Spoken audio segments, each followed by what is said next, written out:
see you guys in the dark.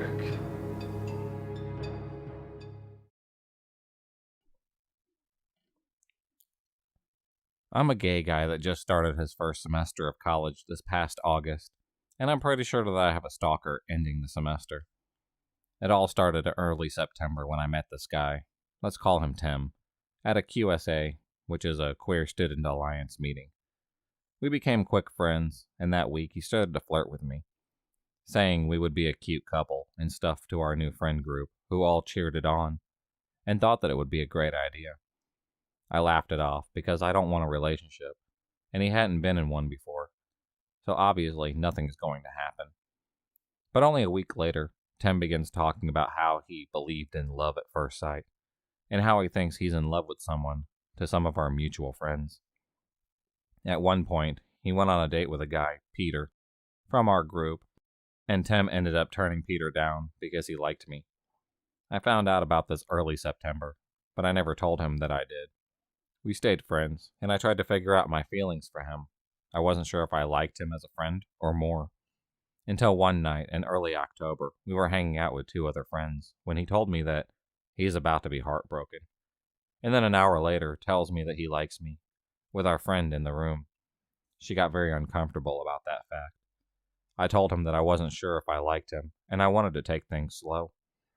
The next day, he showed up outside one of my classes when he was supposed to be in class. He was standing right outside of his classroom door, and mine was at the end of the hall.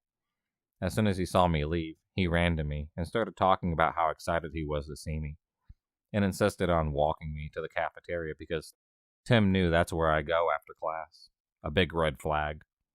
I told him to go back to class, and after some protesting about how he couldn't focus and stuff, he did give in and just go to class. Later on that day, we were going to go catch a movie on campus with my roommate, and we decided to go for a walk first. I realized very early on during this that I did not like him as more than a friend, and we had nothing in common with one another. There was nothing to talk about besides our mutual friends. But apparently, he did not get the same vibe, because he asked me for a relationship. The day after I said, let's take things slow, I told him no, I wanted a friendship. And he responded with, well, that's how relationships start.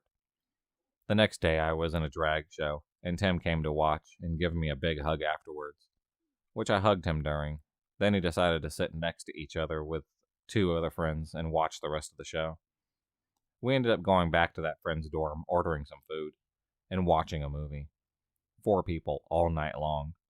But apparently that was enough for him to think that we were together, because that's what he started to tell everybody. He told every one of our mutual friends that we were dating. I didn't talk to him for 4 days. I didn't even as much look in his direction. I figured that he would get the hint, since we were never actually dating. I don't like confrontation, and if I'm not dating someone, why do I have to break up with them? I didn't know that he was telling people that until after this next incident. One day, I sat down next to him in a room because it was the only empty seat, but I still did not talk to him or even acknowledge him because he was being very creepy towards me. Tim gets up to leave because he's got a meeting, and Tim decided this means he can just give me a hug around my neck as I'm sitting at a computer with my arms outstretched. I froze and didn't say a word, but couldn't deal with that anymore because apparently 4 days of no communication whatsoever didn't mean anything to him. He didn't even try to reach out to see what was happening.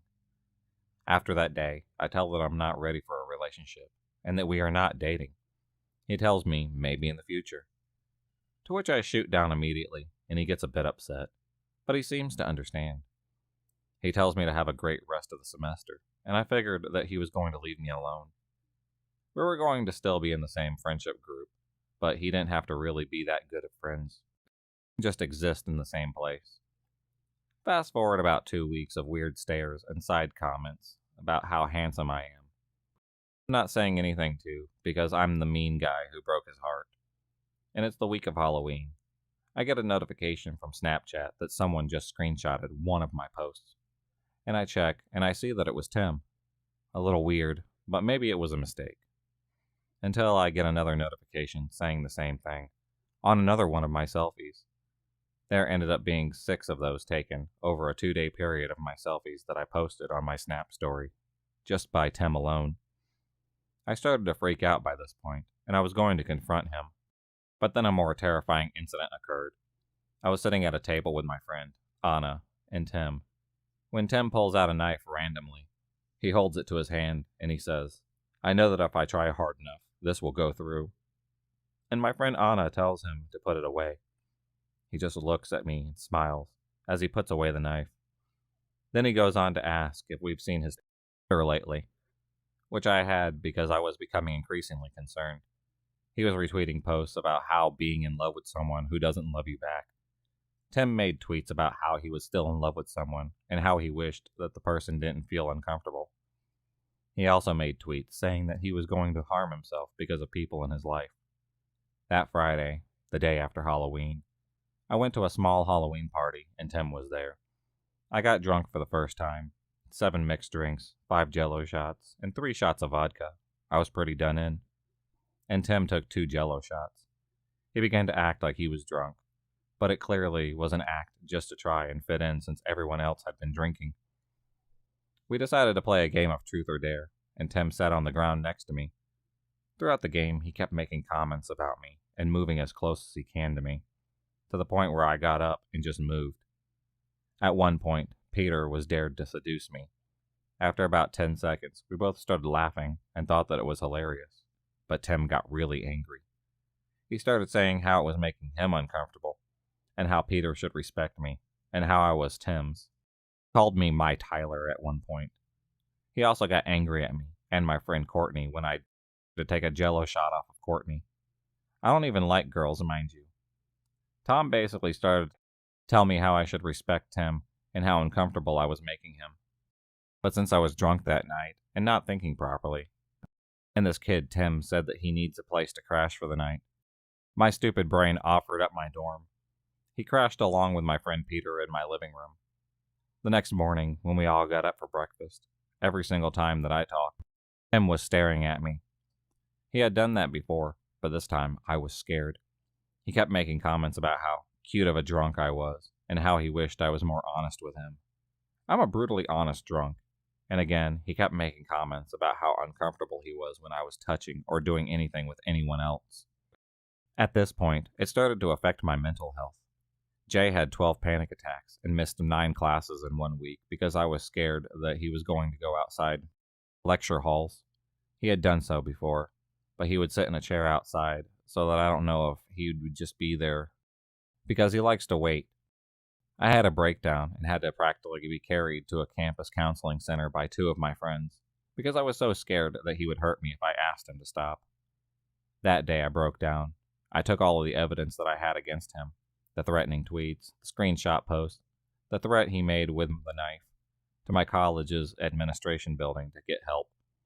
For my best interest, they had me to place a no contact direct against him, which basically is 1 step below a restraining order. But it doesn't end there. After the order was filed, he showed up to another drag show I was in and sat in front and center. Tim stared at me when I was off stage, and he looked angry. I thought he was going to do something. I was so scared. He left right before I went on, but that was only because my roommates made sure of that. I didn't see him afterwards, but I broke down again that night because I was so scared he was going to show up and just hurt me. Now every time we are in the same vicinity, he stares at me. He'll be sitting in a chair as I'm walking down the hallway, and he's just following me with his eyes down the hall. Or I'll be 1 table over, and he'll just talk about how close he is, and how he can't believe he's here, and stuff like that. It's not breaking the order because he's not directly coming up to me, and not directly making threats to me, but he won't stop talking about me. From the few people who still talk to him, I've heard about how he's pretty obsessed, and wants to make up with me. He wants me to drop the order so that he can, if he tries to talk to me now, he can either be arrested or expelled, apologize, and prove that he is better now. Some people keep telling me that he is reaching stalking territory, or that it would have very easily gotten there. Was it? I don't know what to label what happened to me. What's still happening, to be exact. Do I have a stalker, or is this dude just really, really creepy?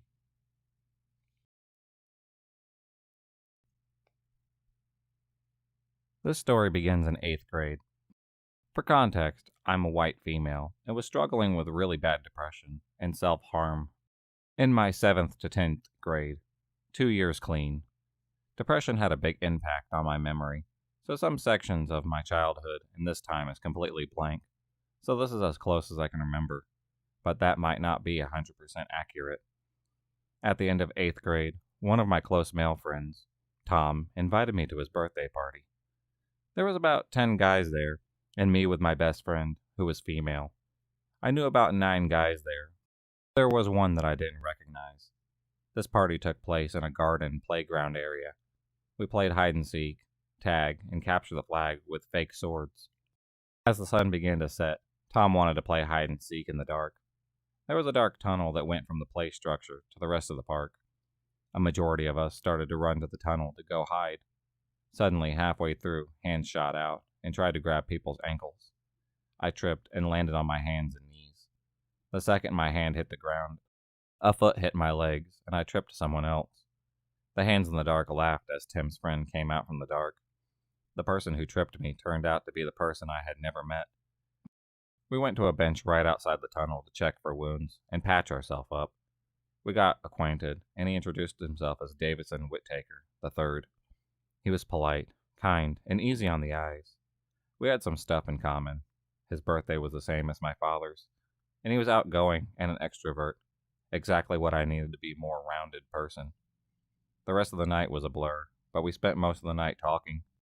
As the party was coming to an end, people's parents were coming to pick them up. He asked for my number in addition to my best friend's. He did it in a way that he only really wanted my number, but wanted to be polite. He never seemed creepy in doing this. He wasn't unsettling. He was just a cute boy asking for my number. Davidson, or as we call him, Davis, and I spent the next month or so talking and texting almost every day. I felt beautiful and wanted. It was comfortable. At some point, we were being more than friends. We were suddenly dating, but I never wanted to go on a date. I think he convinced me to go on some date as a group to some movie, but I don't remember it. The only proof I have of this exchange is a ticket stub and his word. He finally convinced me to go on a real date. I wore some jean shorts and a t-shirt. He chose the location of a museum in the city. If you know me, you wouldn't know there's only 3 that I like in the whole world, and I hate normal museums. As a kid, my mom forced me to go to all of them whenever we traveled, and I got sick of them pretty quickly. He picked me up from my house, and now knew where I lived. I didn't think anything of it at the time. After we went to the museum, I went out to dinner with him, and my mom at my favorite Thai place. I even have an awkward photo to remember that moment by. After the date, however, he sent me lewd thoughts he had the whole date with me. We had attempted sexting before, but I wasn't that involved. I'd send a yeah or a daddy every 20 lines or so. I've always been a people pleaser in both ways, and just wanted him to be happy. But this time felt off. It felt real. I couldn't pretend someone else was sexting him. It was about me, and I didn't like that. It made me feel uncomfortable, and so I just buried that feeling deep. This was the first thing that felt off about him. After that, things got worse. I wanted space sometimes, and he didn't like that. I would take a 30-minute shower and get back to 50 to 100 text messages from him. He started to make it racial. He is African American, and kept on talking about how I needed some of his cocoa. My family is from the deep south, so anything racial makes me deeply uncomfortable. His messages got more explicit. He would detail any wet dream he had about me, and how it made him feel. It all made me feel so uncomfortable. Finally, I had enough. I told him it was over, and we needed to stop. It was only about 2 to 3 months, but I couldn't take it anymore. I said no. He argued. He said it wasn't fair. He said I needed him. He said that he cared about me. He said that I was the only one for him. I said no again. That didn't matter to him. We were meant to be, and my no meant nothing to him. That scared me to death. I told him I couldn't feel safe anymore around him, and how much I hated what he was doing.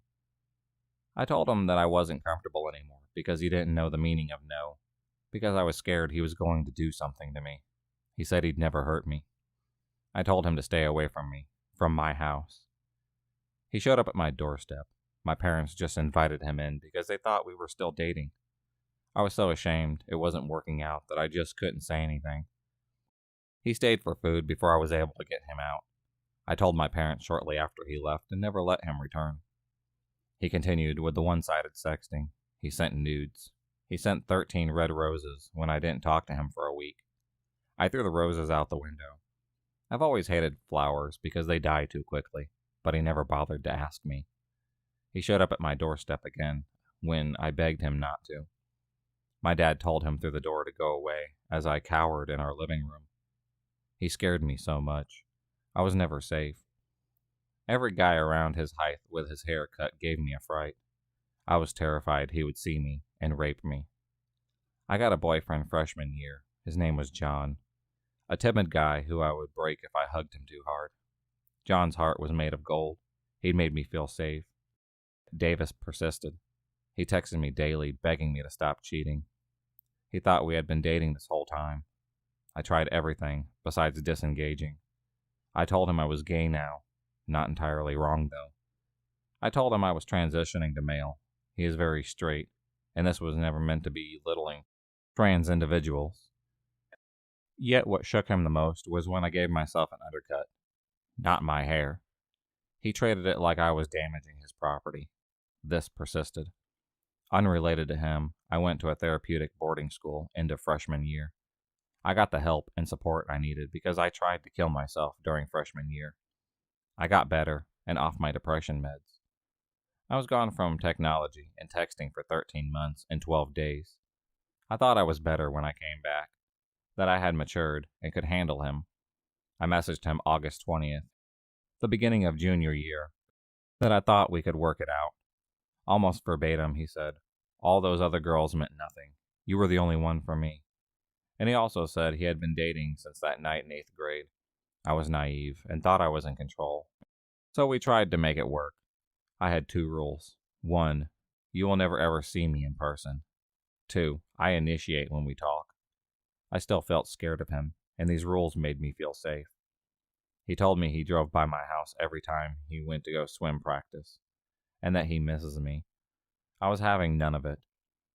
I said he had 3 chances, and it was over, but he probably broke them 20 times at least. Junior year in September, I got back with John. He made me feel safe.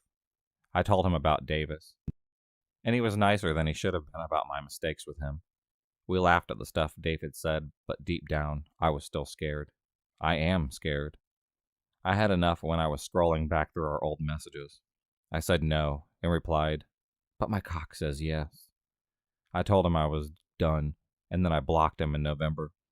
I unblocked him on Valentine's Day, and he sent about 20 messages of how much he missed me, and the exact day count since I had last talked to him. It scared me. I blocked him immediately without replying. My 18th birthday was riddled with fear because I told Davis that I wouldn't have sex with him until I was 18, because of morals or whatever. That's what I thought at the time, but now I know it's just fear. He knows my school. He knows my address.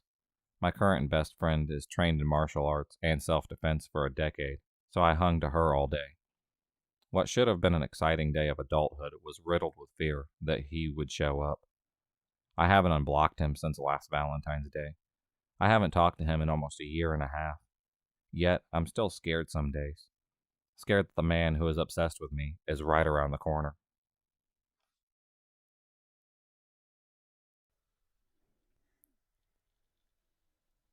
This story happened quite a few years ago when I was much younger and more naive. I want to preface the story by stating that I have learned my lesson. I'm now in a happy and long-term relationship that has taught me a lot about my self-worth. Also, I apologize for the length and my unnecessary details. It has been a long time since I have let myself think about it. I started my 2nd year of university. I am a female and overweight. I was very focused on my studies while in high school, so even though I had a large group of friends and went to parties, I always put school first. I didn't date because I saw it as a distraction, and to be completely honest with myself, no one was really interested in me. Most of my male friends were gay, and the straight ones were already dating all the other friends. It wasn't until university that I decided maybe it was time for me to open myself up to the concept that I should start dating, and share my time with someone. About a week before school started, I was heading to our local mall to hang out with some friends and buy some new clothes for the year. I just needed enough nice things for the first week, and then I couldn't care what I looked like. At this time, I had a license, but I did not possess a car, so the only means of transportation available to me were walking, friends that took pity on me, and the bus. Unfortunately, today I was at the mercy of public transportation. I had already been on my connecting bus headed to the mall when I watched as a young guy walked onto the bus. He looked to be a few years older than me and was in quite good shape. As this was the bus heading to the mall, the route was quite busy and my seat was the last seat open. He proceeded to sit next to me. I don't pay much attention to him as I was texting my friend. When I was finished texting, I did everything I could not to engage with the guy beside me. My phone was an older phone that had a slide-out keyboard, but no internet access or games. Like I said, this happened a while ago. I was able to avoid his stare for about 10 minutes more until he shifted his weight, and I made an accidental eye contact with him. It was at this point that he smiled at me and said that I looked quite beautiful. He commented on how pale my skin was and how pretty it looked contrasting against my dress. I smiled uncomfortably, but began talking to him. It was nice to be acknowledged, but I was still weary. I gave him a fake name, which I gave him Olivia, and we continued conversing. When the bus stopped at the mall, he asked me what my number was, but I told him that I didn't know him that well, and I would see him around. I spent the whole day with my friends, and then it was time to head home. My mother had already arranged to pick me up at the plaza closer to our house, but I still needed to take the bus to this location. As I'm settling down for the ride back, I see the guy coming on the bus. I hate to admit that I was a bit happy to see him on the bus, and when he sat down beside me, I was flattered. We talked the whole ride, and when a stop came up, he asked me for my phone number. This time I gave him my Facebook instead. He actually laughed when he realized I provided him a fake name and credited me with being smart about it. I'm a naturally cautious person, and my Facebook didn't contain many personal details, or even many pictures, as I used it mostly to connect with friends for group assignments, or private chat, so I didn't feel as nervous about providing that information. That night, he began messaging me, and for a few weeks, we only chatted on Facebook. After a few weeks of chatting, I felt comfortable enough with him to give him my cell phone number and arrange a face-to-face meetup. To my excitement, the meetup goes well. We meet in a public coffee shop and pay for our own ways.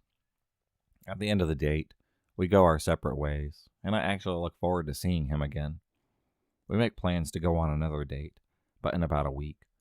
Life is a bit crazy around September, and I felt bad for putting off more time together, but he seemed to understand and gave me my space. This next date he planned on his own to give me some time to deal with my personal life, and I thought that was so sweet of him. He wanted to pick me up, but I agreed to meet him at the movie theater instead. We still haven't known each other that long, and I don't want him knowing where I live. I'm so thankful that I made that decision. Also, the theater was in a plaza not far from my house. I went to see Paranormal Activity 2 in the theater. I love scary movies so much, and I find them more funny than scary. The entire movie I was laughing and having a grand old time, but when I would look at him, he didn't look so pleased. This put me on edge, but I try not to worry and chalk it up to him not wanting to look scared in front of me when I'm clearly not afraid. When the movie ends, he proceeds to explain his plan and why he was looking so sour. He was hoping I would get so scared that I would jump into his arms for protection, and he would be able to use that as a segue for more intimate activities. The dinner plans we're supposed to have afterwards weren't real, and he was hoping to take me home with him. Okay with this plan, so I faked that my mom called me, and I have to go home immediately. He asks for a ride as he actually walked over to the theater. I agree. We get in my car, and I drive him to his house. I figured out that he didn't have a car at his disposal. It was originally going to pick me up in a friend's car. Also, he lived a 2-minute walk from the theater. I drop him off at his house, and he goes in for a kiss. I try to turn my face, but he holds it in place. When he finished kissing me, he was talking about how much he loves me, and is looking forward to spending all his time with me. I'm floored and disgusted with the situation, so I laugh nervously and say goodbye. Before I reverse out of his driveway, he tries to open my driver's side door, but thankfully it was locked. My window is slightly rolled down, and he tries to push it down with his fingers. When I don't relent, he proceeds to kiss my window and lets me leave. I'm officially creeped out, and I want to get home as fast as I can. For the first few days after the date, I felt very uncomfortable with the whole situation. He was texting me nonstop, and his texts were getting progressively creepier. The texts would range from "I love you" to "I can't wait to marry you," or "Our babies are going to be the most beautiful babies in the world." It had only been a month, and he was already talking about babies and marriage. I showed a friend the text and explained the situation. She gave me a huge hug, told me her own story. She suggested that if I was really done with him, that I would break up with him, and just because he made the first move, I wasn't a prude or a tease for ending it. I didn't owe him anything. I felt so much lighter after talking to her that I messaged him right away and broke things off. I went to class thinking it was going to be just that easy, but it wasn't. Proceeded to flood my phone with text messages. At first, they were concerned. He wondered where he went wrong and what he did to scare me off. When I didn't respond instantaneously, he changed tactics and began saying he was going to end himself and that I was his soulmate. At this point, I was out of class and able to address his texts. I called him and explained that I didn't feel a connection, that it was better for me to end it early, and I didn't want to lead him on. I also told him that it was not worth ending himself over that, and if he was feeling that way, he needed to speak to someone about it. This started a new barrage of texts and voice calls, calling me various terrible names and blaming me for leading him on. He said that it was my fault he was going to end himself, and that I was a horrible person. He called my phone constantly, causing me to flat out turn off my phone. To the point at which I told my mom. She didn't judge me for not telling her earlier, and she was supportive that I tried to handle it on my own, but was angry he was acting this erratic. She was a bit nervous at this escalation, especially as she works in criminal law and sees the worst of humanity on a daily basis. I followed her advice and texted him that I am not responsible for his choices or his behavior, that I stand by my decision to break up with him, that I do not condone the way he is speaking to me, that I wouldn't respond anymore, and that if he persists, I will be forced to contact the police. The last part only made things worse, and he continued to send me messages about self-harm. When I stopped responding, he started threatening me and my family. He threatened that he would find me and kill me, then hang himself. I immediately removed him off of Facebook and warned all my friends not to give out my personal information to anyone. I was comforted knowing he had no idea where I lived. I frequented that plaza often with my family. I was scared he would see me one day and follow me home. The scary thing was I lived only 5 minutes away from him, so it was feasible that he would randomly spot me anywhere in our neighborhood. I became a recluse, and the text messages continued, getting more and more aggressive. At first, he was threatening to end me, but then he began attacking my family. When he threatened to kill my sister, I lost it. I had enough and was ready to stand up for myself. I called him and waited. He picked up the phone, tried to act all sweet. I didn't give him any chance to try and smooth things over with me. I told him that threatening me was one thing, but coming after my sister was another. I told him he was a horrible person, an absolute filth. I did say a few things I'm not proud of, but in the moment, they made sense to say. I told him it was over, and that I was done with his bullshit. One more attempt at contact, and I was going to straight up call the cops. I reminded him that I knew where he lived, and that it would be easy to find him. I like to think it was that last part that scared him, because he hung up on me and never contacted me again. For the next little while, I was very cautious about leaving my house, and my family avoided that plaza at all costs. I saved all the threatening text messages just in case, kept my old phone even when I upgraded to a new one. About a year and a half later, my friend decided to look him up on Facebook, against my wishes, of course. She discovered that he moved, and I didn't need to worry about a chance meeting with him again. She also discovered that his new fiancée would have passed as my twin. It was unsettling to know that she was almost identical to me, and he had started dating her not long after I told him to finally leave me alone.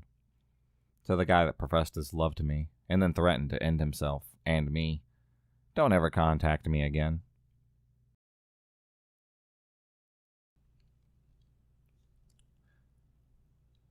My story begins years ago when I was married to my first husband. Well, me and my first husband were going in different directions, but during this time, we were still friends. I did mention to him that it might be best if we just got a divorce. I'm not saying I was an angel because I wasn't. I had a one-night stand with a guy who turned out to be another stalker, but I digress. So, I knew of a group of people from work who loved to party. We were all in our early 30s, so why not? At that time, I used to have the biggest crush on this guy, Craig. He was funny and from Boston with this cute little accent. We both worked in D.C. and were federal employees. At this time, too, I lived with a roommate, Dina, and she lived with my husband, Jay, and myself. Although I still loved Jay, me and him grew apart, and he never wanted to spend time with me or my friends. Because of this, I spent a lot of time with friends and coworkers. And my infatuation with Craig grew, and I remember one of my coworkers telling me that I had a crush on him. One time, he invited me and my roommate to watch the fireworks in D.C. from his apartment complex in Virginia. We both went, and the entire time, he was trying to grab my butt. It was odd because he acted like he hated me before and loved to humiliate me, but this time it was different, so I just let it go. Fast forward a couple of years. My roommate moved away back to New Mexico, her home state, and I stayed in Virginia and was still living with my husband, but now we no longer had the buffer of the roommate. And it was obvious that we were incompatible. I felt trapped in the marriage and like a slut wanted to have another affair. Except the guilt would kill me, so I would get into situations where I was about to leap, but I never did. So one day, I got a text from Craig. Him and the gang were meeting at a local bar and asked if I wanted to come. I thought it was odd because after my roommate left, they rarely ever invited me to bars, but I went anyways. When I got there were all these people I knew from work there, and I felt comfortable, and Craig asked me to join him. All of us were at the pool table taking turns and drinking. Craig had such a funny way about him and could make anyone laugh, so that day was no different. He had me rolling on the floor. Little by little, people left until there was only about 3 couples there, and me and Craig. Craig got a small table and kept buying me drinks. He got behind me and was hugging me and kissing my neck. It felt strange to do this at the bar because all those people knew I was married. We kissed and held hands. He said I was the most beautiful woman in the world to him. It had been so long since a man had looked at me like that. I did not object and just went with the flow. Eventually my conscience got the best of me, and I left. The next couple of weeks, Craig would show up at my desk, play pranks on me, and it was usually something stupid like reprogramming my keyboard, or once he put up police tape all over my desk because I had borrowed his hole punch and not returned it, so it looked like a crime scene. It was so funny and cute. I did stuff to him too. Me being Mexican, showed him a casserone egg, and when he asked me, "What do you do with that thing?" I told him, "Come here and I'll show you," and then smashed it on his head. Boy, did I pay for that one. Hey, Craig calls me again and says the gang was getting together again that night and asked if I wanted to join them. I was going to the gym that night and would be all sweaty, so I told them no, maybe some other time. He kept asking, and I finally gave in. After the gym, I went to the bar to meet up with the gang. When I got there, I found out that me and him were the only ones there. I asked him, "Where is everyone else?" I knew if I told you that it would only be me and you would not come, so I just lied to you. I was a little upset about it, but not enough to think twice as to why he had set it up like this. I still had the crush on him after all. So we played pool, stayed there quite late. After many drinks, I was way too drunk to drive. He lived down the road, and I lived like 20 to 25 minutes away. He said, "Come to my house so that we can sober up with some coffee." I agreed. I followed him. Now I know what some of you were thinking. This was stupid. But I'd known him at this point for like 10 years, and he'd never done anything to me except humiliate me twice, or maybe 3 times at a bar. Inside his apartment, he started a pot of coffee, and then he put some music on. I sat on the couch and started to fall asleep. He sat next to me and began to kiss me. Things went so fast from there, and he was eventually on top of me, trying to take off my shirt. He got my shirt off, but not my bra. So he pushed that up and began to bite me everywhere. And he went wild and began to tug at my jeans, but I kept telling him no. He was so drunk when he finally got my jeans off, he forgot that I had panties, so he's never able to penetrate me, but he did try. The entire time I was in shock. I couldn't believe my friend of 10 years would try to rape me. I finally got in a position where I was able to push him off of me with my legs. And once I was free, I grabbed my clothing and purse, then ran out of there. I was caught off guard, ran after me. I was crying the whole time. I ran to the elevator naked, putting on my clothes as I was in the elevator. He leaped into the elevator entrance and asked me, "What's wrong?" I was crying and stayed in the corner of the elevator and told him, "Let me go, Craig, please." He backed away from the elevator and said, "Okay, I won't hurt you." Then the door closed. When I got home, my humiliation was complete. I came in crying, and my husband Jay saw me. He was upset, but not mad. He was very logical about it, said he wanted me to report it to the police. I knew what would happen. They would ask why I was in his apartment, and I just couldn't go through that, so I did nothing. I called in sick for 3 days. I had bite marks all of my neck, on my breasts, my legs, my stomach. I had bruises on my arms and inner thighs. I knew eventually I would have to go back to work. I covered the marks that were visible with makeup, but still it was humiliating to have to come in at all. I hung the shame of it all every day I came in after that incident for a couple of weeks. The first day at work, I should mention, he sat on the other side of the partition from me. I was in a high state of panic and anxiety. He shows up at my cubicle worried. He asked me, "I thought you were deadly sick or something. I'm glad you are back. Can we talk in private?" I turned my back on him and told him that I wasn't up to that just yet. It went like this for about 3 to 4 months. He finally corners me one time in the bathroom, and he's making a scene in front of other employees. Says, "Do you want me not to bother you then?" I tell him, "Yes, don't bother me." During this break, I had to travel for my job for 3 months, and he traveled too, maybe about 3 to 4 months for his job. During the travel period, I moved out of the apartment I had with my husband and asked him for the divorce. I bought a new vehicle. I let Jay keep the old car and any furnishings that he wanted. I needed the break to clear my head. I called around during that time, found a roommate who lived in Maryland. When I came back, Craig was still on travel, and his travel was extended for another 3 or 4 months, and I don't let grass grow under my feet. I started to date again, found a guy who I liked, and began a serious relationship with Nathan. Craig came back. He was real angry. He knew that me and my husband had filed for divorce, but I'd started seeing another man. He called me at home one time and asked me, "Why are you doing this to us?" I pretended like I didn't know what he was talking about. I told him there is no us.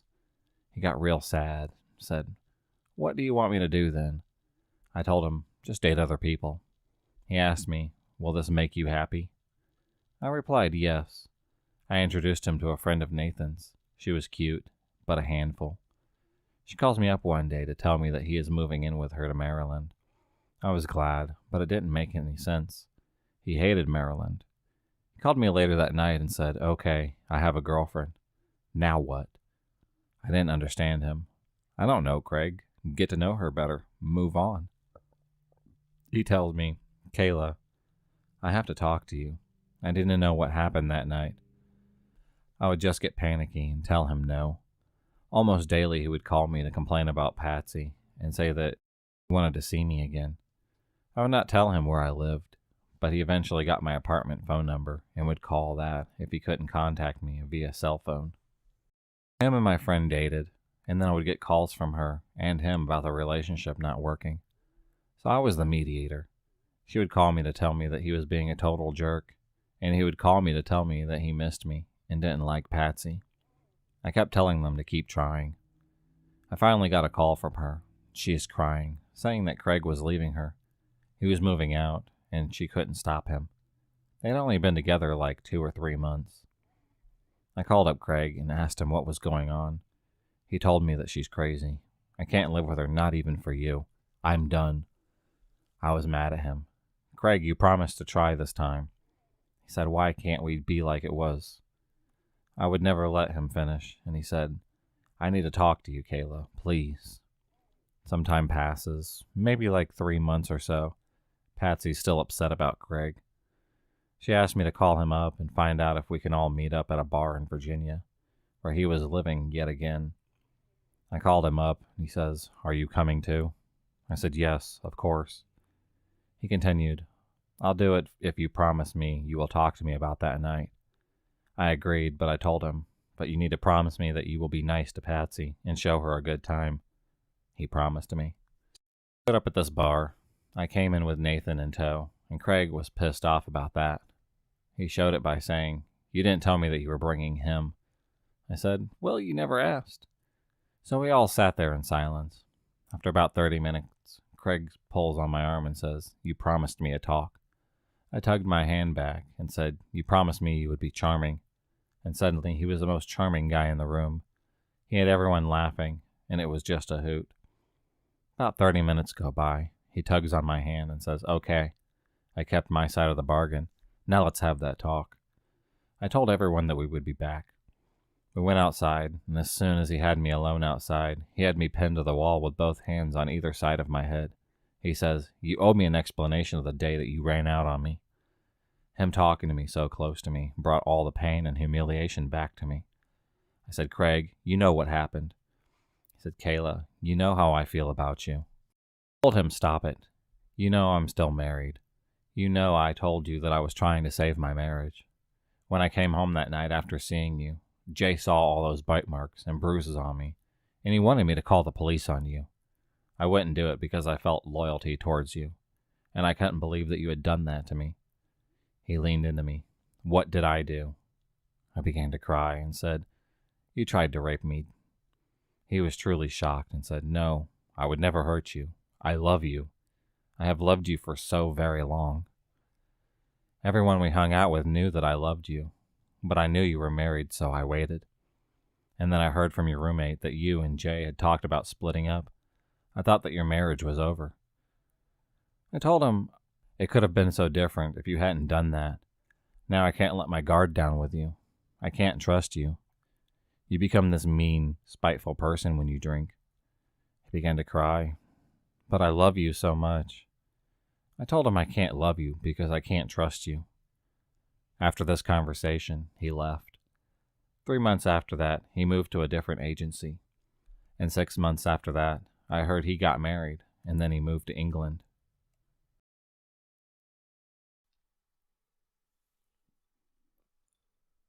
This is a note that I got from my stalker the other day. I saw you today. It was your birthday. You didn't see me. You hardly ever do these days. Your skin looked so nice and healthy, and your eyes, they were the most beautiful that I've ever seen. You've grown so much. I remember how different you looked when you were younger.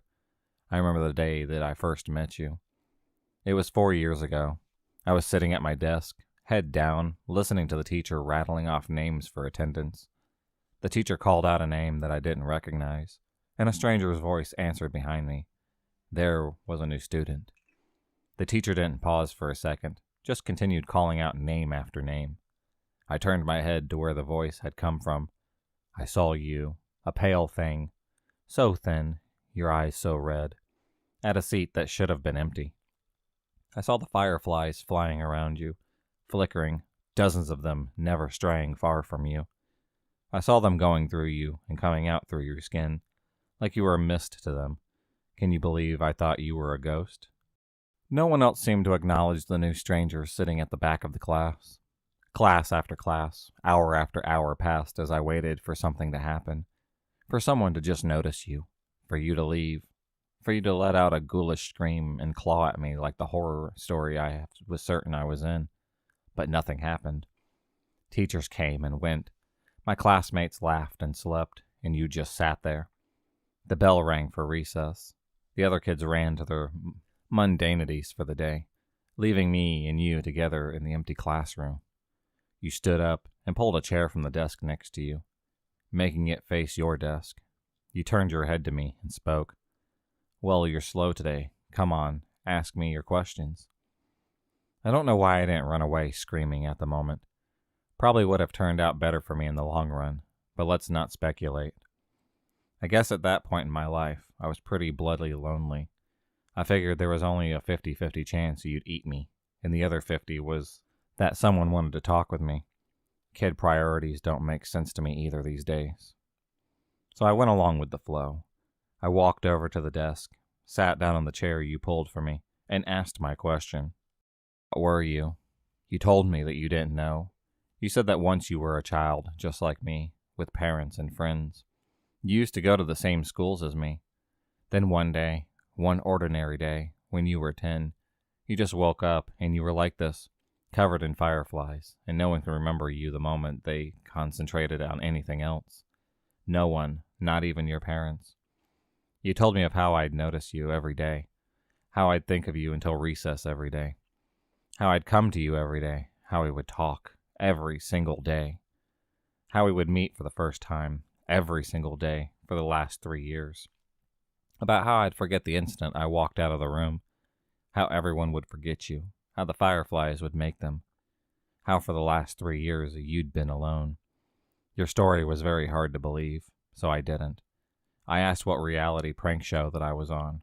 You looked, well, unimpressed, and you asked me to continue telling my story. I was caught off guard by the non sequitur. You said last time I was here, I was telling you a story. As you detailed the story, goosebumps prickled my skin. It was a story I'd been making up in my own head, a story I hadn't told anyone yet. At that moment, a million reactions were upon me, all simultaneously adequate and inadequate. But the only thing that seemed proper was to finish the story for you, so I did. Halfway through, you interrupted me to ask if my mother had recovered from her sickness yet.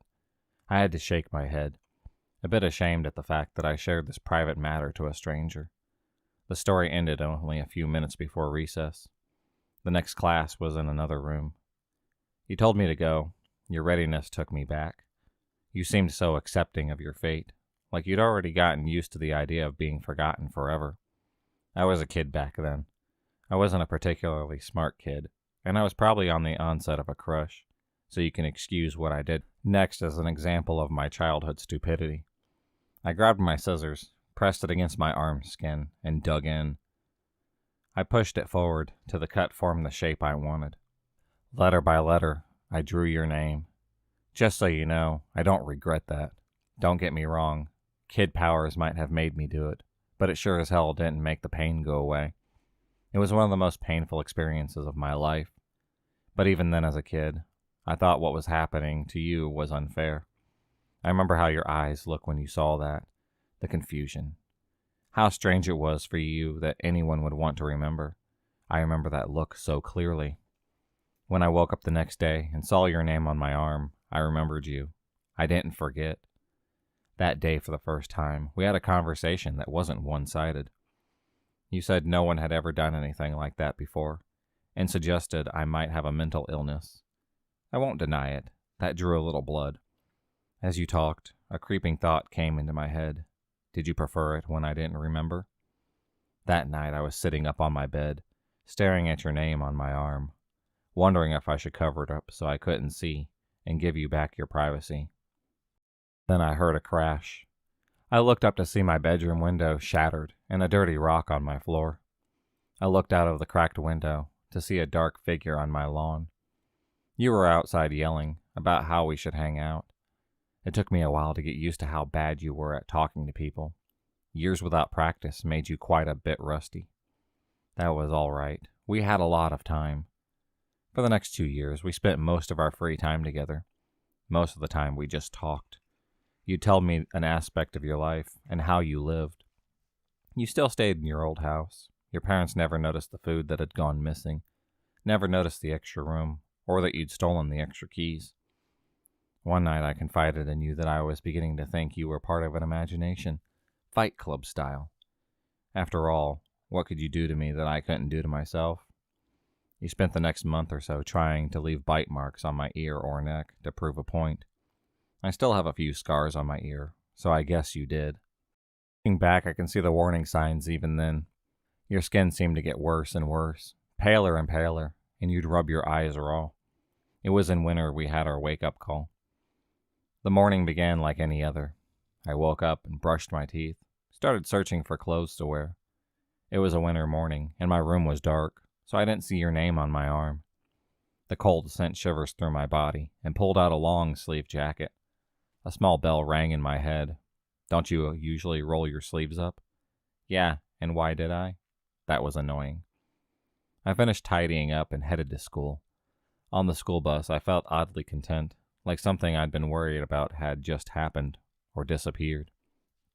I walked up to the school stairs, down the hall through my classroom door, and sat down at my desk. The same feeling of a burden forgotten hounded my mind. What was I forgetting? When recess came, I just sat at my desk while my classmates ran out. It felt like a ritual, but I didn't know what for. I was contemplating just walking out to join them when I heard it. It was something small in the wind, like a whisper. It came over and over. It sounded like my name. I knew this was strange, but this was worth my attention. But I felt oddly calm. Something could be all right. Everything would just be fine, so just ignore it. I sat there at my desk, my mind a war zone between two conflicting, contradictory voices, when I felt a force tugging on my sleeve. The moment I noticed this, my jacket sleeve tore open. I saw your name on my arm, and then your hand that had ripped my jacket open. You'd been yelling at me for over 20 minutes. I think that was the moment we realized how on edge our friendship really was. One accident away from complete erasure. We spent most of the next year in the town library together, trying to find out what the fireflies were. It wasn't really a problem for me, because of my mother's treatment. My family couldn't afford to go on any trips, and our house didn't have heating anymore, so I was happy to spend my time with you. Trying to find information was a puzzle in and of itself. After all, how could I read about people I couldn't remember? And how could you find out who was special when no one would even remember enough about them to record them? Found our old family trees and records. Individually, we'd write down the names of everyone in the book on 2 lists, and then we would compare. The names I hadn't remembered to write down, but you had, would become the focus. They were the names of who were under the curse of the fireflies. We compiled a list of suspicious books we thought would help us because they were written by or were about the people we were searching for. I read the books with the list of names side by side, reading it again for every page of the book. You scoured the internet on the library computers, on the lookout for articles about the people. Our search would lead to the first glimpse we got of what was really happening. It was late at night when you found the picture. I was a bit drowsy at that time, and almost about to nod off when I heard a sharp intake of breath. I turned to see you standing up, pointing at the screen. I didn't see anything noteworthy. On the screen was a picture of a clearing somewhere in the woods. You held up your piece of paper where you'd marked down 2 names. Susie Reagan and Terry Reagan, siblings. For a moment I saw the paper and the screen side by side. And then I saw them, 2 figures emerging from the woods towards the camera. They were almost humanoid, with the exception of their limbs, which stretched out to nightmarish proportions. Their blank white skin was that of a pure albino, and looked more like tree bark than anything you expected to find on a mammal. A cloud of fireflies surrounded the duo. The shorter one looked emaciated. I could see their rib cages, around which their eyes, their eyes, so small and so red. The taller one with its white hair didn't look alive anymore. They were little more than skin wrapped around a skeleton. The fireflies swarmed out of the pair's empty eye sockets. Both reached for the cameraman. The article surrounding the picture. It was a blog posted by a hiker, 20 years after the last mention of the 2 kids. The picture was a mystery to the cameraman as well. He'd been wanting to go to the woods pictured for a while now, but he never actually remembered going there. The picture had just appeared on his camera one day, out of the blue. For a moment I looked at your face, your thin, pale face, with those red-veined eyes. Would that be you when my scar faded? Just a walking horror I'd glimpse, then forget. We worked through our reading list at a much faster pace, starting from that moment.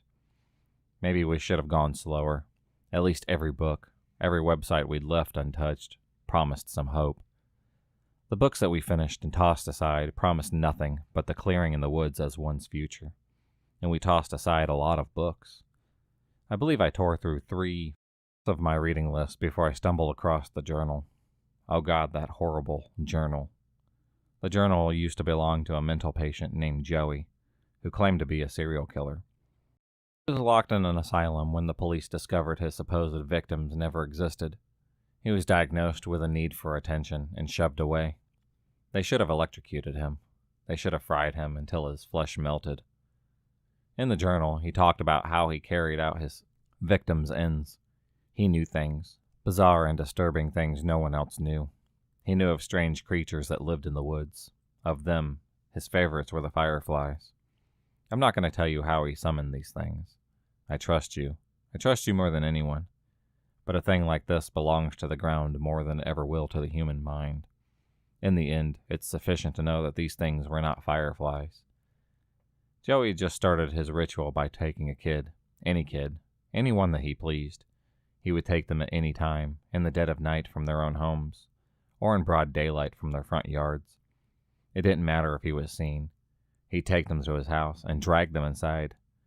Usually an Amber Alert would come up at this point. He didn't care. Like I said, it wouldn't matter soon. He dragged them to a special room in his house, where the fireflies would come and latch onto them. Now nobody was searching for the kids. Not the police, not the parents, nobody. From then on, he would do whatever he wanted to the kid. He'd get bored of them after a day or two, after the child had broken. At that point, he disposed of them. Anything that would work. He detailed a large pitch of bodies he kept in the woods, swarming with bugs.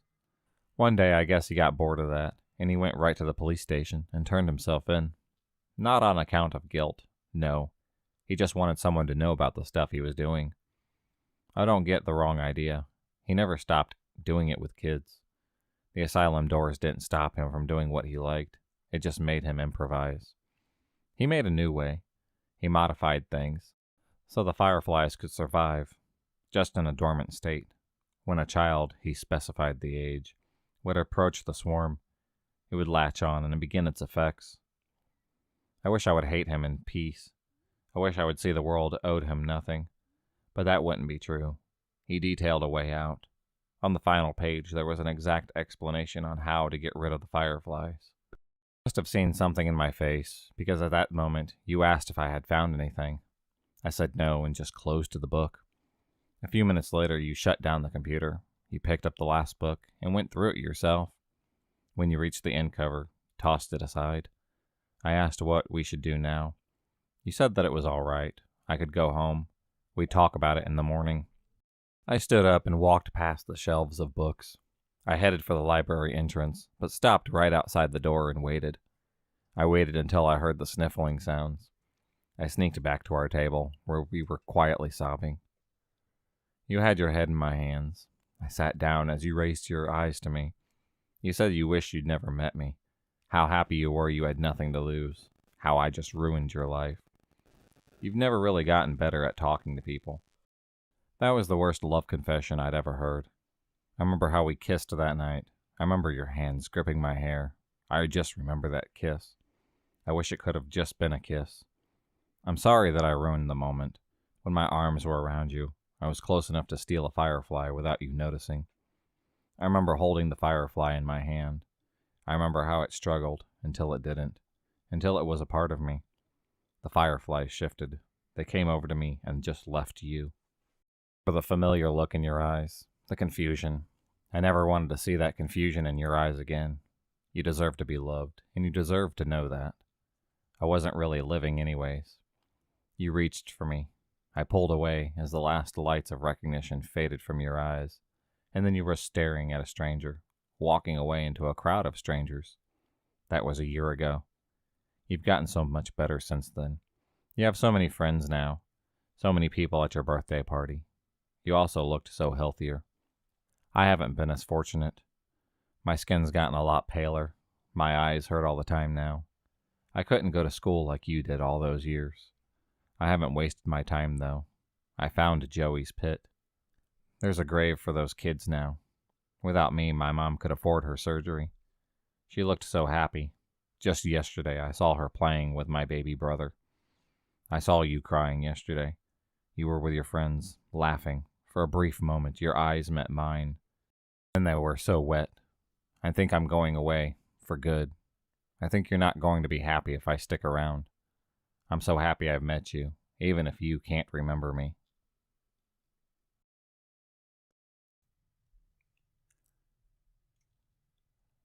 I'm a 26-year-old woman who has lived in Alaska my whole life.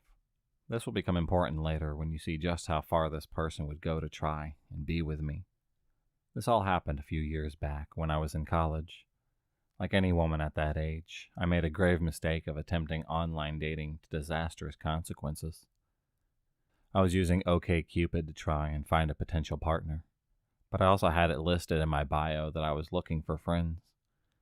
One day this girl, we'll call her Jen, messages me.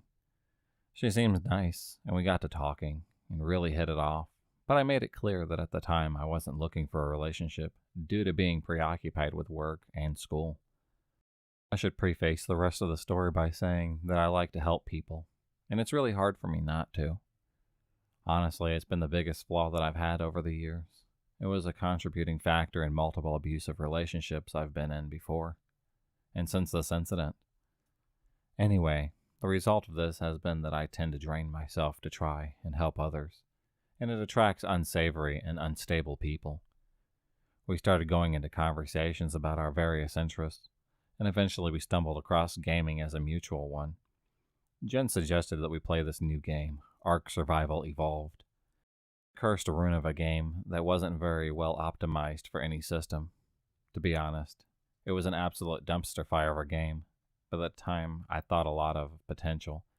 So I spent countless hours making various bases and trading dinosaurs, getting to the whole bit of brave explorer of a new world kind of thing. Jen and I spent a lot of time in the multiplayer building things, and training dinos, talking and having a good time. During this time, she opened up to me about a lot of the abuse that she had suffered from the past relationships, and from a family that didn't accept her being gay. Having also been through some difficult times, I felt a lot of empathy for her, and would try to build her up, talk her out of her self-hating, especially when I had the energy to. This is when the trouble started, though. I had noticed that she was being a bit too friendly with me, and kept being overtly sexual and flirty for a week or two. It started with endgame RP kind of stuff, where you do the asterisk kisses and hugs. It was all just too much. She was really nice and all, but totally not my type. I had addressed the situation multiple times, saying that it had made me feel very uncomfortable. But every time we had that conversation, Jen would tell me that she understood, and would back off, etc. You know, the drill. It just never got through to her. This time, we had started having communications on a chat app called Telegram. I wasn't always on my computer, so it seemed like a convenient solution. I've started noticing that a lot of the emojis she was using displayed a very similar lack of respect for my boundaries.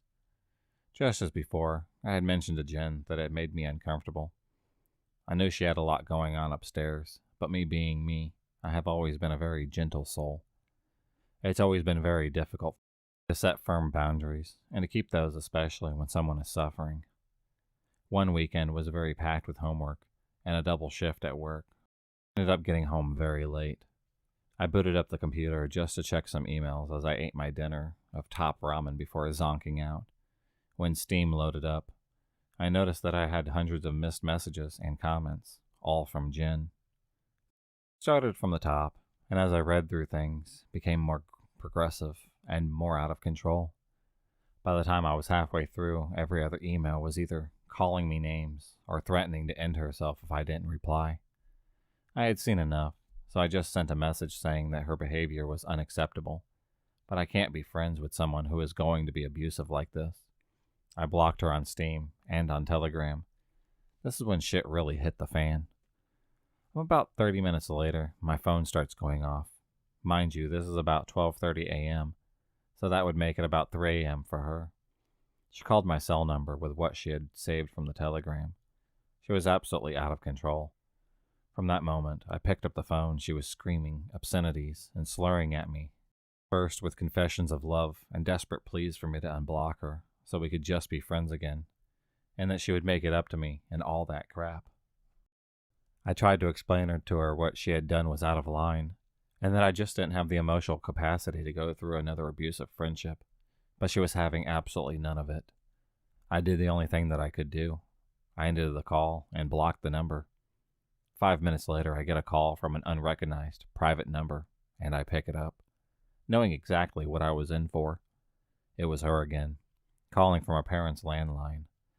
I immediately hung up. 15 seconds go by, and my phone rings again. I dismissed the call. My phone rang again about 5 minutes later with the same number. This goes on for a solid 15 minutes before I just turned my phone off and went to bed. It was a fairly sleepless night, but thankfully the next day I had class in the evening, so I had the opportunity to sleep in. I woke up from an okay sleep, turned on my phone to find over 100 missed calls and about as many voicemails. I checked my Telegram to talk to a different friend about the chaos that was going on, to find new messages from 6 new accounts. Most of them were just walls of text filled with the same amount of uncontrolled ramblings that she had said on the phone.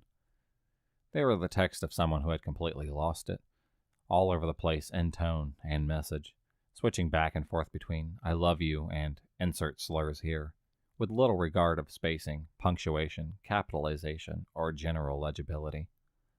I was horrified. I mean, I had seen my fair share of breakdowns, but never ones that impacted me directly. Then I get a phone call. Same unknown private number. Hoping she had calmed down enough to listen to reason, I picked up. She started sobbing, screaming unintelligibly at me, starting right back in. Mad as hell, I screamed into the phone for her to shut up, and for the first time in what was probably about 14 hours, she did. Very clearly, I told her not to call me again, and that she had gone way over the line, and that I wanted nothing to do with her after this. Calm monotone that still makes me shudder to this day, she said, "What do I do to prove my love for you? Do you want me to end myself? How about my dog? I can end her for you." Honestly, I was so shocked. I just told her no, that if she loved me, she would move on and get some help. This was the worst possible answer.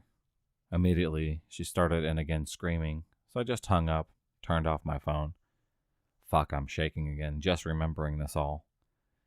She called me back constantly for the rest of the morning until I turned my phone off. The next day I went in and got my number changed, hoping that would be the end of it. A few days passed, and I'm at work. My boss comes over saying I had a phone call from my mother. I thought nothing of it until I picked up the phone and heard Jen's voice on the other end. She started in talking about how she had been cutting herself, and how she would keep doing it until she was dead if I didn't unblock her. So I hung up the phone without a word. Told my boss not to bother with my phone calls unless it was from a known listed number on my emergency contacts file.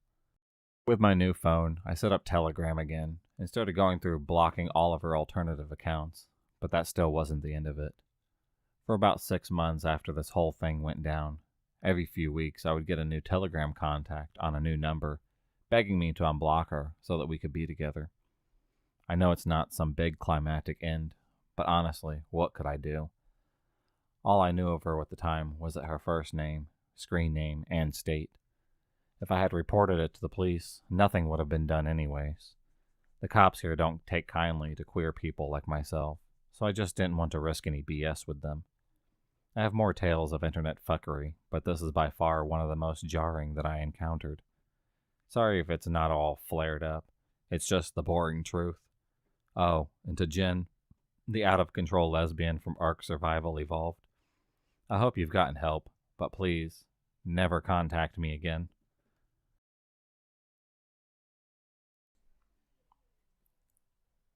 I'm a guy in my mid-20s, living in the U.S. This happened a few months back, and I'd like to write about it now. About a year ago, I decided to quit my corporate job of several years. Long story short, I was absolutely miserable, and I needed a serious change. So I dipped into my savings, packed up my only most necessary belongings, and moved from my hometown to the east coast of XYZ City, some 2,000 miles away. An impulsive decision for sure, but one I don't regret. My first month, I sputtered through a series of odd jobs, casually drifting from one gig to another as I tried to figure out what I really wanted out of life. Eventually, my acquaintance suggested that I try bartending.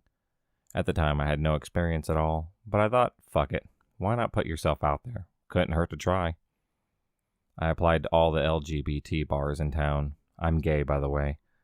I figured that a job at one of these places would be a good way to integrate myself into the community. Maybe even meet some guys without having to resort to Grindr and the like. I quickly hit it off with the owner of a neighborhood pub, and he hired me on the spot, promising to monitor me in all things booze-related.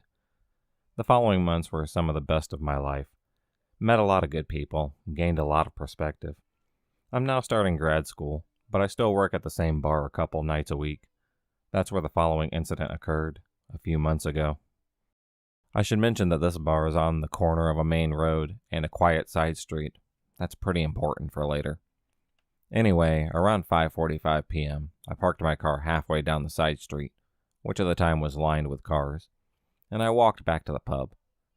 After taking some deep breaths, and I was doing some quick mental prep despite the nature of my job, I'm a dyed-in wooled introvert. I walked through the front door, tossed my car keys into the knapsack, and tossed my knapsack over the main bar. It's my routine. It's what I always do. Only bartenders are ever allowed behind the bar, and I never really felt the need to lock my personal belongings in the back office. It's just not that kind of place. Almost all of the patrons are quality people, hard workers, community members, younger, older, everything in between. People who generally deserve a break every now and then, if only in the form of a cocktail or three. That being said, it's not cheers. Admittedly, this job has really made me wise to what so many women must have to endure on a regular basis. Not everyone is respectful of personal boundaries, especially when you're new, fresh meat. I've been leered at, I fucked. I've had guys reach out and run their hands through my hair, stroke my chest, squeeze things, forcefully pull me closer, and whisper all things they'd like to do, only to get righteous and angry when I don't enthusiastically reciprocate. My first week, my boss told me half-jokingly that this is a gay bar. There's no such thing as sexual harassment. I guess because they're dudes, and I'm dudes, and we're all dudes. I'm supposed to just man up and deal with it, which for the most part, I do, or did. The money's consistently good, but I still can't say that I'm entirely comfortable with it. Double standards suck. Anyway, Monday evenings can be a hit or miss. That one Monday was a miss. By the time 10 p.m. rolled around, only a couple of folks remained. That's when Vern walked in. I'd guess that Vern was in his mid to late 30s. Solid dude, clean-shaven, average-looking, sort of impeccable anonymous. I'd never seen him before. He sat down at the end of the counter, on the very last stool, next to where I enter and exit from behind the bar, and where I usually leave my belongings. He ordered a soda and introduced himself. We made small talk for a few minutes. He seemed to be a pretty affable dude, and nothing about him seemed explicitly out of the ordinary. But admittedly, something about him didn't quite sit right with me. He almost seemed a little too ordinary-like. He was dressed up as dressed down, if that makes any sense to anyone. It's hard to describe. Think along the lines of someone who might spend an hour trying to style perfect bedhead. Anyway, at some point, the topic got around to video games, which I love. And for a good 10 minutes, we discussed some upcoming releases we were both apparently excited for. Eventually, I had to excuse myself to help another customer as well as finish a couple of other tasks that still needed to be doing. But Vern said it was no big deal, and of course, I needed to do my job. Cool. No problem. As I walked around the pub, cleaning this and that, I couldn't help but notice that whatever I happened to look in Vern's direction, he was already looking at me. This is something I've gotten used to as a bartender.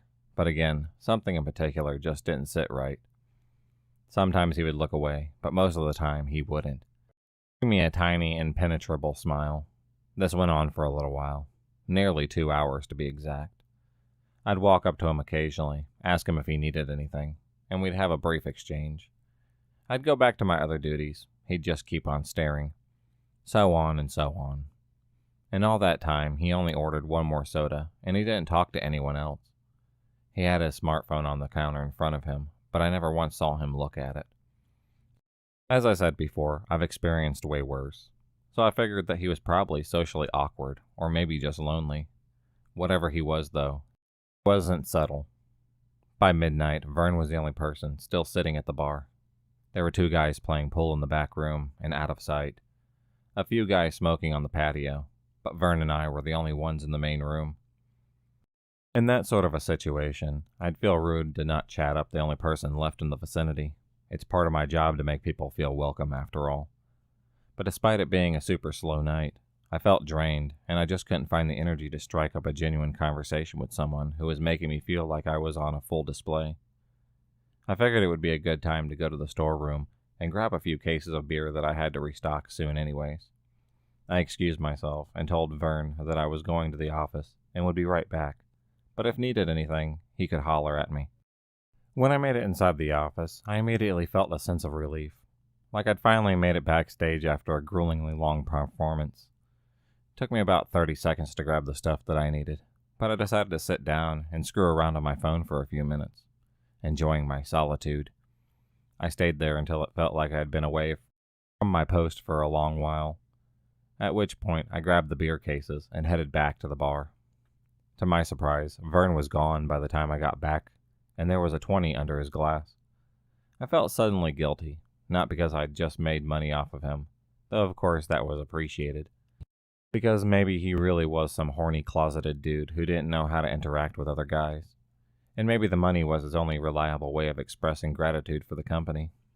Maybe I had misread the cues and was projecting my own insecurities onto his. In any case, he was gone now, and I still had more to do, so I placed the cash in my tip drawer and mentally thanked him for it.